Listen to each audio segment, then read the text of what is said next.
आणि बातम्यांचा वेगवान आढावा मुलुक महाराष्ट्र सुपरफास्ट। मुंबईतील उत्तर पश्चिम लोकसभा मतदारसंघातील संभाव्य उमेदवारीवरून खासदार गजानन कीर्तिकर आणि माजी आमदार रामदास कदम यांच्यातल्या वादाला तोंड फुटलंय। दरम्यान निवडणूक अजून पुढे आहे। उमेदवार कोण हे ठरवायचं ठरलं की मग बघू, गजानन कीर्तिकर यांनी असं म्हटलंय। जो वाद सुरू झाला त्या संदर्भात मी मुख्यमंत्र्यांना भेटलो, माझ्या भावना व्यक्त केल्या। यापुढे हा वाद माझ्याकडनं मी संपुष्टात आणतोय असंही त्यांनी जाहीर केलं। आमदार शहाजीबापू पाटील यांनी संजय राऊत यांच्यावर घणाघाती टीका केली आहे। खासदार संजय राऊत म्हणजे राजकारणातील सापाची गोळी असल्याचा टोला त्यांनी लगावला। संजय राऊत यांचं वस्त्रहरण झालं असून 2024च्या निवडणुकीत पुन्हा हजारोंच्या मताधिक्यानं आमदार म्हणून निवडून येणार असल्याचंही त्यांनी म्हटलंय। संजय राऊत यांच्यामुळे उबाठा गटाचं नुकसान झालं असून मुख्यमंत्री उपमुख्यमंत्र्यांच्याबद्दल त्यांनी काही बोलू नये असा इशारा शिवसेना प्रवक्ते संजय शिरसाट यांनी दिलाय। ते छत्रपती संभाजीनगरमध्ये झालेल्या पत्रकार परिषदेत बोलत होते। यावेळी त्यांनी राऊत यांच्यावर जोरदार हल्ला चढवला। अजित पवार यांच्याकडे तिजोरी असताना निधी मिळत नाही हे वक्तव्य हास्यास्पद असल्याचं बच्चू कडू यांनी म्हटलंय। या आरोपात किती तथ्य आहे हे तपासावं लागेल असंही त्यांनी नमूद केलं। मीरा भाईंदरमध्ये आमदार प्रताप सरनाईक यांच्या नेतृत्वात 7 ठिकाणी शिवसेनेच्या शाखा उघडण्यात आल्या आहेत। यावर मनसे, काँग्रेस आणि ठाकरे गटासह स्थानिक भाजपनं सुद्धा आक्षेप घेतलाय। मुख्यमंत्र्यांनी गाव तिथे शाखा सांगितलं होतं, जागा तिथे शाखा नाही असा पलटवार मनसेच्या वतीनं लगावण्यात आलाय। अकलूजच्या मोहिते पाटील यांनी माढा लोकसभेसाठी दंड थोपटलेत। धैर्यशील मोहिते यांनी माढा लोकसभा इथली निवडणूक लढवणार असल्याचं स्पष्ट केलंय। त्यासाठी पक्षाकडे उमेदवारी मागणार असल्याचंही त्यांनी म्हटलं। त्यांच्या या घोषणेनं भाजपमध्ये बंडखोरी उफाळून येण्याची शक्यता आहे।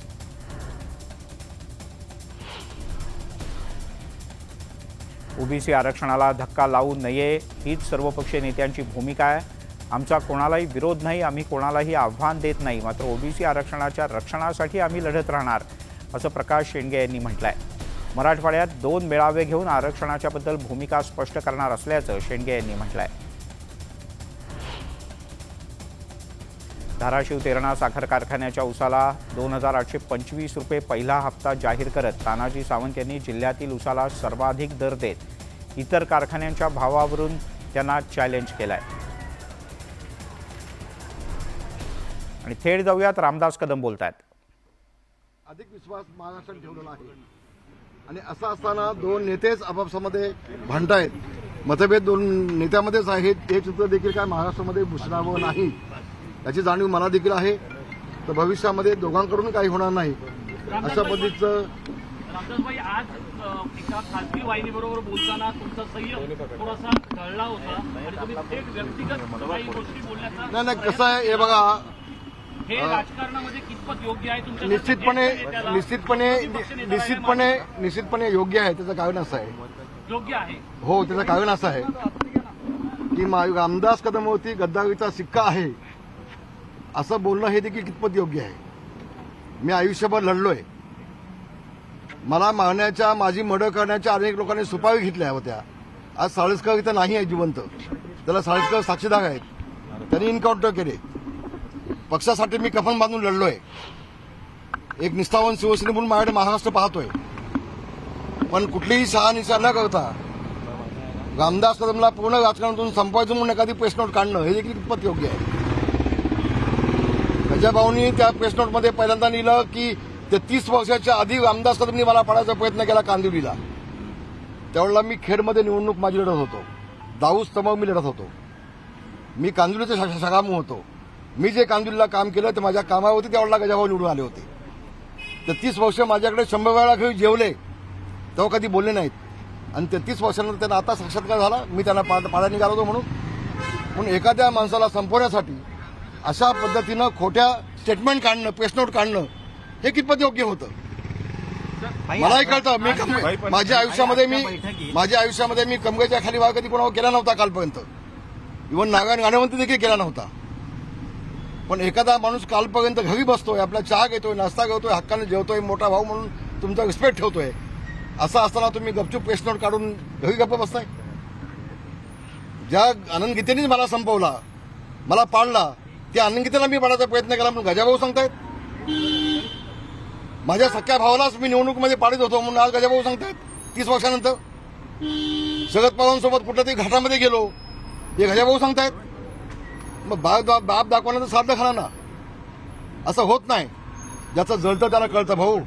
कळलं की नाही. आयुष्यामध्ये इतके वर्ष आजकालमध्ये 55 वर्ष काढली कुठं डाग लावून घेतला नाही. अशा वेळेला कुठे संताप येतो ना. मग तुम्ही कुठं स्वच्छ आहात. आपण दुसऱ्याकडे जेव्हा एक बोट दाखवतो तेव्हा शिल्लक खाल्ली 4 बोटं आपल्याला असतात त्याचं भान प्रत्येकाने ठेवलं पाहिजे आणि एकमेकावरती आरोप केले पाहिजेत आणि म्हणून भविष्यामध्ये कुठलाही आरोप एकमेकावरती करायचे नाहीत. असं काय वाटलं तर आपण मुख्यमंत्र्यांकडे बोलायचं चर्चा करायची. आता असं निश्चित झालं आहे. आता या वेळेला या क्षणाला तुमच्या माध्यमातून मी गजाभाऊंना देखील दिवाळीच्या खूप खूप शुभेच्छा देतो. कुठेही मतभेद गजाभाऊंना सांगितलं पाठवू नका. शंकेचं निराकरण झालं का आजच्या बैठकीत? निश्चितपणे उपस्थित केलेल्या होत्या 100% वाद मिटलेला आहे. 100% वाद मिटलेला आहे. कुठेही यत्किंचित देखील मनामध्ये तर शंका घालली नाही आणि फक्त एकाच विषय नाही जवळजवळ 6-7 विषयावरती आमची चर्चा झालेली आहे. भाई पण एक विषय असा आहे की तुम्हाला तुमचे विरोधक असं म्हणतात की या वादाला काय अर्थ नाही, वादातून भाजपकडून फायदा होईल. उत्तर पश्चिम मतदारसंघामध्ये गजाभाऊ तिथले स्थानिक खासदार आहेत. अजून खासदार आहेत ते साहेब तुमच्या तेच लढवतील ना. अडचण काय त्याची. गजाभाऊ तिथे खासदारकी लढवत असेल तर आमदार कुठलीही अडचण नाही. मला वाटतं तुमच्या सगळ्यांचा गैरसमज झालेला आहे तो. अजिबात अडचण नाही. मग भाई वादाचं कारण काय होतं नेमकं? आता नेमकं काय म्हणते मागच्या तुम्ही माझ्या बाईट सगळं बघा. आता पुन्हा आग लावू नका. माझी आपल्याला विनंती आहे. एक अजून एक भाई हे तुमचे विरोधक असं म्हणतात की भाजपला फायदा होईल. म्हणतात की तुम्ही दोघं एकत्र आला तरी आम्ही जिंकू. अनिल परब चिनपाट माणूस आहे हो. त्यांनी पक्षाची वाट लावली सगळी. उद्धव ठाकरेंना मिसगाईड करून पक्षाचे 2 तुकडे झाले. त्याला कारणीभूत त्यातला एक ते आहे. भाई इकडे बघा. त्याला तेही कारण आहे. तेव्हा अशा वेळेला चांगल्या वेळेला आजचा चांगला दिवस आहे. गुढीपाडवा याचा उत्तर पश्चिम लोकसभा मतदारसंघातून त्यांचं कामच ते आहे. आग लावायची आता पण त्यांनी कामच तीच केली. त्यांच्यामुळे पक्ष फुटला आहे. रामदास भाई तुम्ही 2 ज्येष्ठ नेत्यांनी विरोधकांच्या हाती आयतं कोलीत दिलं होतं असं तुम्हाला वाटत नाही का? हे बघा तुम्ही प्रश्न विचारण्यामध्ये चांगले तरबेज आहे ते मला माहिती आहे आणि उत्तर देण्यामध्ये मी देखील तरबेज आहे. मी सुरुवातीला सांगितलं की दिवाळीमध्ये फटाके फुटले ते आम्हाला शोभादायक नव्हतं. सुरुवात कोणी केली तेही पाहिलं पाहिजे आणि म्हणून 2 नेते ज्या वेळेला कुठेतरी मतभेद होतात तेव्हा नेत्यांचं काम असतं वरिष्ठ नेत्याकडे बसून चर्चा करून तिथं आपण ते आपले प्रश्न मिटवले पाहिजेत. पैसे हातामध्ये कधी कोणी देत नाही. आपण महाराष्ट्रामध्ये कधी आपण जात नाही. मी हे सांगतो तुम्हाला आज शिवसेना प्रमुख असतं ते काय झालं असतं. त्यांनी सण केलं असतं काय नसतं सण केलं. छोटी पक्षाची शिस्त असते आणि ती शिस्त सगळ्यांनीच पाळली पाहिजे. शिस्त सगळ्यांनीच पाळली पाहिजे. माझा अगदी नाईलाज झाला. गजाभाऊ जेव्हा प्रेसकडे गेले मी गेलो. मला काही अडचण नाही ना. शिंदे साहेब काय म्हणतात? तुमच्याकडनं वादावर पडदा पडला पण गजानन कीर्तिकरांकडून काय भूमिका आहे त्यांची सुद्धा हे बघा गजानन कीर्तिकरांची भूमिका काय ती त्यांना विचारून घ्या.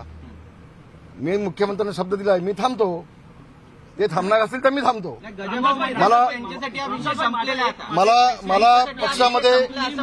मला पक्षामध्ये मतभेद ठेवायचे नाहीत. 2 नेते एकमेकांमध्ये भांडतायत हे चित्र मला महाराष्ट्रात उभं करून घ्यायचं नाही. हे चुकीचं आहे. 100% चुकीचं आहे. मी काय नवीन नाही पक्षामध्ये हो. मला पण शिवसेना प्रमुखांनी 2000 साली 23 वर्षाच्या आधी शिवसेनेचा नेता म्हणून केलाय. एक जबाबदार नेतेपदाची जबाबदारी माझ्यावर शिवसेना प्रमुखांनी दिली अशी दिली नाही. त्या पक्षाची शिस्त काय आहे हे मला चांगलं माहिती आहे ना. रामदास भाई मला सांगा आता तुम्ही शिवसेना प्रमुखांचा उल्लेख केला. आज शिवसेना प्रमुख असते तर असं तुम्ही म्हणालात. माझा स्पेसिफिक प्रश्न आहे मुख्यमंत्री एकनाथ शिंदे यांनी काढलेला तोडगा तुम्हाला दोन्ही नेत्यांना मान्य आहे का आणि तुमचं समाधान झालंय? बाबा गजानन भाऊचं मी कसं सांगू शकतो पण मला 100% मान्य आहे. काही अडचण नाही. पक्षाची शिस्त आपण सगळ्यांनीच पाळली पाहिजे. मीडियाकडे जाऊन सगळ्या गोष्टींमध्ये सगळे प्रश्न सुटत नसतात. भाई तुम्ही आज भावनिक होऊन तुम्ही आज बोललात तुम्हाला वाईट वाटलं का या सगळ्या वादानंतर गजाभाऊ? नाही त्याला नाईलाज होता माझा. कारण मी इतका अस्वस्थ होतो की ज्या गोष्टी कधी घडल्याच नाहीत त्या प्रेस नोटमध्ये दिल्या गेल्या. कधी संबंधच आला नाही दुव्याने देखील. अशा खोट्या स्टेटमेंट माझ्याबाबत कहाणी रचून त्या मीडियामध्ये दिल्या गेल्या त्याची मला माझ्या मनात उत्तर पश्चिम लोकसभा मतदारसंघातून रामदासभाई उत्तर पश्चिम लोकसभा मतदारसंघातून शिवसेनेचा उमेदवार कोण असेल आता कारणीभूत आहे का येणाऱ्या लोकसभा निवडणुकीसाठी? मुख्यमंत्र्यांची जवळीक तुमची हे कारणीभूत आहे का या एकंदरित प्रकरणात? माझ्या लक्षात नाही. रामदासभाई अहो त्याला पण विचारतात ना तुम्ही एकटेच विचारताय. उत्तर पश्चिम लोकसभा मतदारसंघातून शिवसेनेचा उमेदवार कोण असेल? भाई उत्तर पश्चिम मतदारसंघातून शिवसेनेचे उमेदवार गजानन कीर्तिकर असतील. तुम्हाला काय अडचण आहे?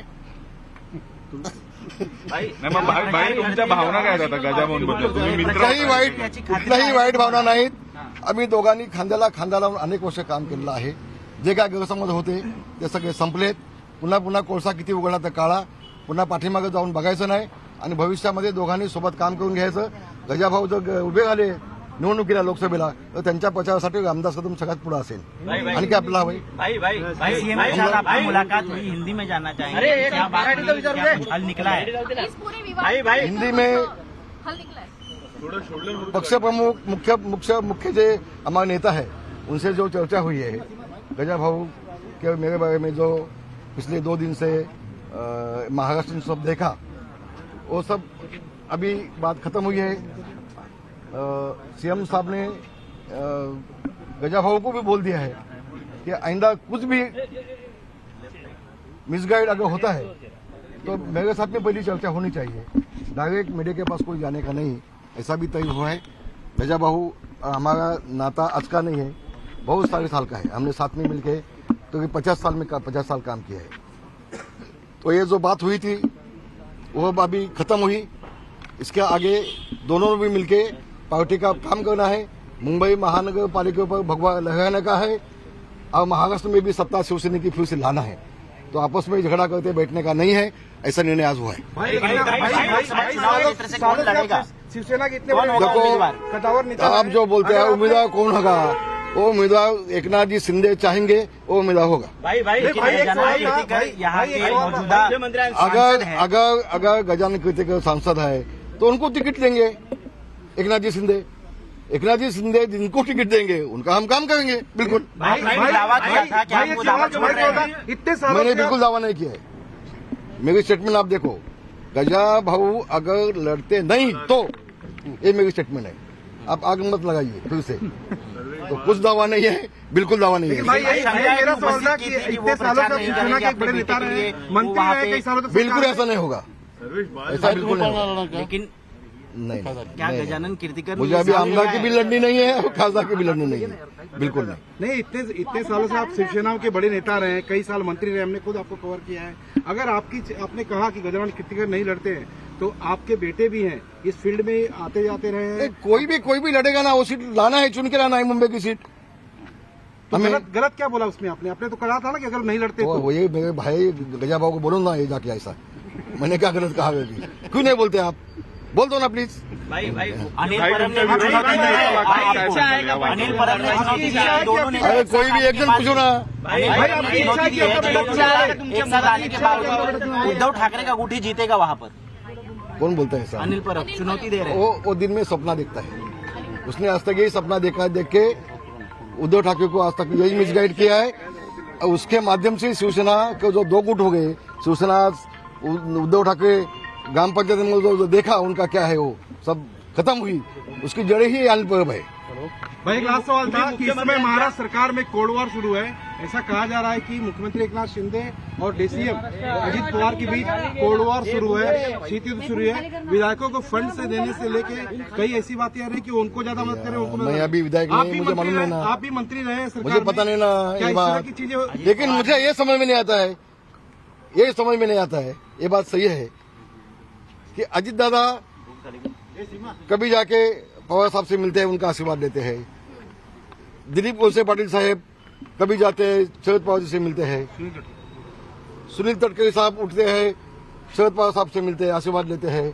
फिर अजित दादा वहां से उठ के दिल्ली में जाते हैं, अमित शाह साहब से मिलते हैं. कि कभी कभी अजित दादा को डेंगू भी होता है. फिर अजित दादा के जो एमएलए है वो सीएम के खिलाफ आंदोलन भी करते हैं. ये कुछ बात मेरे समझ में नहीं आती है. आपको लग रहा है दाल में कुछ काला है? नहीं, आपसे मैं पूछता हूँ कुछ काला है क्या?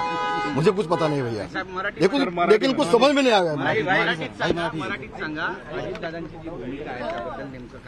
नाही अजितदादांची भूमिका तळ्यात आहेत मळ्यात आहे असं मला काही सांगायचं नाही.